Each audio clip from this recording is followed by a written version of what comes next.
is drifting out of reach. Head underwater, I'm swimming harder, trying to keep this alive. Gotta Nah, teman-teman, gimana? Sudah pelajari belum buku kesehatan ibu dan anaknya? Atau jangan-jangan belum punya? Ayo kita coba cari di puskesmas yang terdekat. Bahkan kata beberapa pasien saya bisa dicari loh di online shop. Ya kan investasi buat anak kita. Nah, kita sekarang ikutin lagi ya part 2-nya. Apa saja yang perlu kita pelajari dari buku kesehatan ibu dan anak. Kalau kemarin kita kan udah pelajari nih, dari bagian ibu adalah ada pemisahan yang dilakukan di posyandu oleh ibu bidan dan kontrol obat tambah darah yang dicontreng oleh kita sendiri pada saat kita meminum kan. Teman-teman sudah kerjakan belum? Nah, dan di halaman berikutnya kita juga mengisi persiapan persalinan, menyambut persalinan. Amanat persalinannya terdiri dari siapa yang akan menolong kita, siapa yang akan kita hubungi, transportasi apa yang kita pakai, golongan darah kita, dan golongan darah siapa saja orang-orang yang sama dengan kita dan bisa membantu kita pada saat terjadi kegawat daruratan.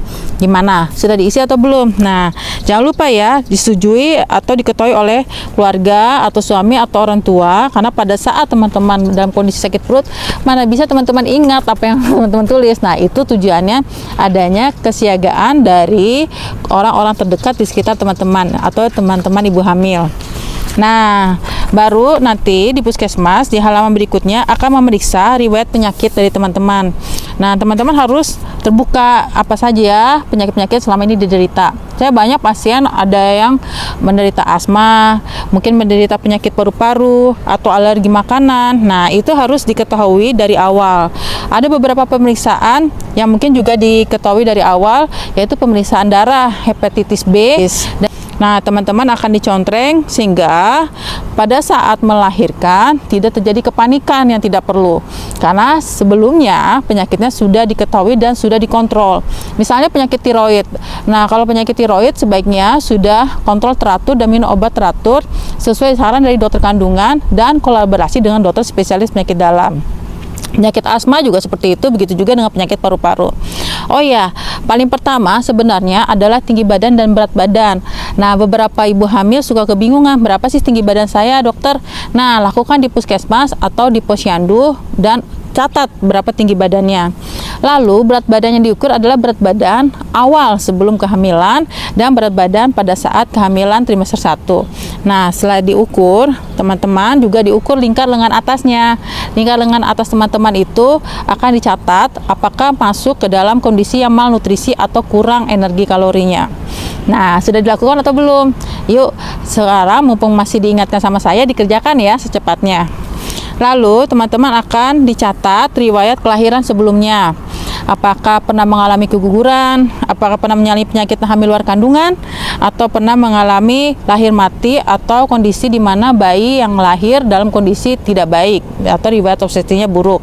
Teman-teman juga harus melaporkan apabila pernah melahirkan bayi yang kembar. Nah, siapa yang menolong, melahirkan di mana, dan apakah ada kesulitan, misalnya mengalami tensi tinggi atau tidak. Nah, itu dicatat pada halaman 5 ini. Ingat bahwa bagaimanapun penyakit kita, mungkin saja ada penyakit-penyakit yang diturunkan dari keluarga, seperti hipertensi, penyakit gula, penyakit paru-paru yang mungkin ditularkan dari keluarga. Apalagi kelainan darah, itu penyakit yang cukup jarang ya. Jadi kalau misalnya teman-teman ada keluarga yang memiliki penyakit kelainan darah, tolong disampaikan.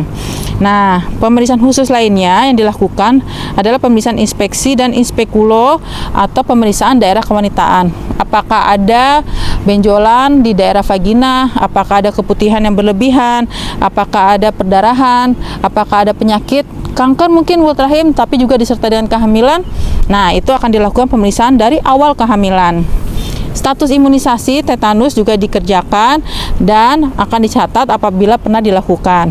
Begitu juga riwayat perilaku beresiko, misalnya apakah teman-teman juga melakukan tindakan seperti minum alkohol, merokok, makan-makan yang berisiko, minum obat-obatan tertentu, misalnya obat diet atau obat-obatan yang mungkin teman-teman selama ini menganggap itu obat yang biasa, ya disampaikan saja.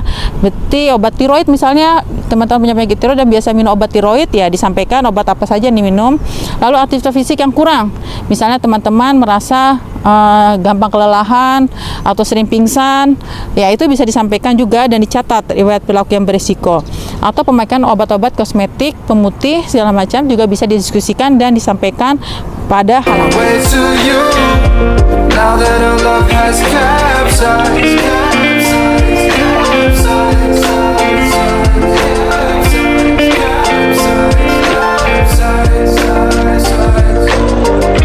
gotta find my way to you,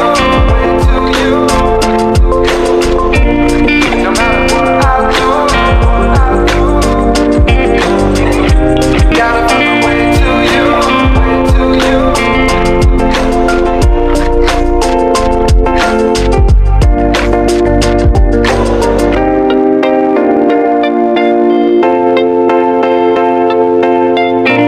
Gotta find my way to you.